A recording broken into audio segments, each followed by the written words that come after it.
এই যে দেখতে পাচ্ছেন আমার কাঁঠালের পিঠা মানে কাঁঠালের বড়া ভাজা শেষ, প্রায় অল্প আছে। আর আমি এটা বলাইছিলাম এই দেখেন কত অনেকক্ষণ সুন্দর হয়েছে, কাঁঠালের পিঠা, আগেও কালার আরও কি কিছু সুন্দর আসছে বানাইছি, তখন আর মাশাআল্লাহ। শেয়ার করি নাই আপনাদের সাথে, অনেক সুন্দর এখন কালার শেয়ার আসছে। করলাম।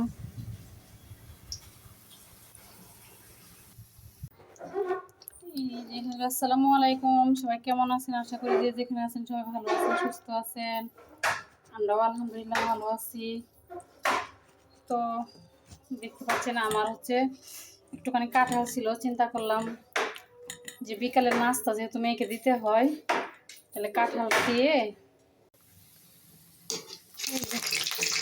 পানি আছে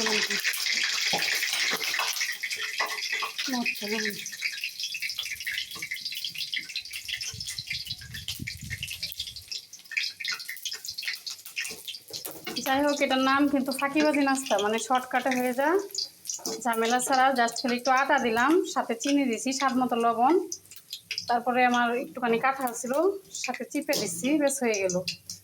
বাচ্চারাও খেতে খুব ভালোবাসে, আর এত কোনো ঝামেলা নেই। এটার নাম সেজন্য ফাঁকিবাজি নাস্তা। এটা কিন্তু খুবই সুন্দর একটা ফ্লেভার বের হয়েছে, কালারটাও মাশাআল্লাহ খুব সুন্দর আসছে।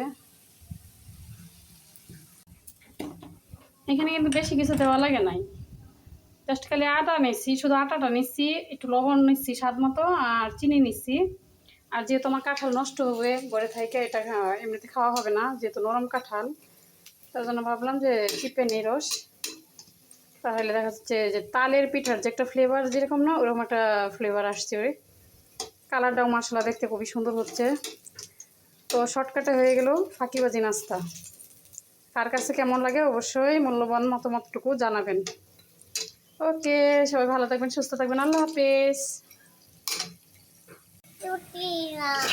এই তো দেখতে পাচ্ছেন আমি আলু ভাজি করতেছি, আজকে সকালে নাস্তা। আজকে হচ্ছে বৃহস্পতিবার, বৃষ্টি হচ্ছে বাইরে। প্রথমে মনে করছিলাম খিচুড়ি রান্না করব, তো দেখি দেরি হয়ে গেছে। আর যে রুটি বানাচ্ছি,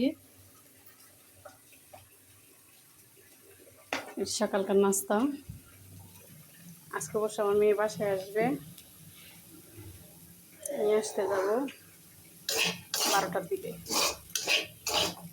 আমরা যেহেতু মানুষ কম, 3জন মানুষ, ওই মাপে করছি যেন সাথে সাথে শেষ হয়ে যায়, থাকলে ভালো লাগে না, সাথে সাথে খাবার খেতে ভালো লাগে।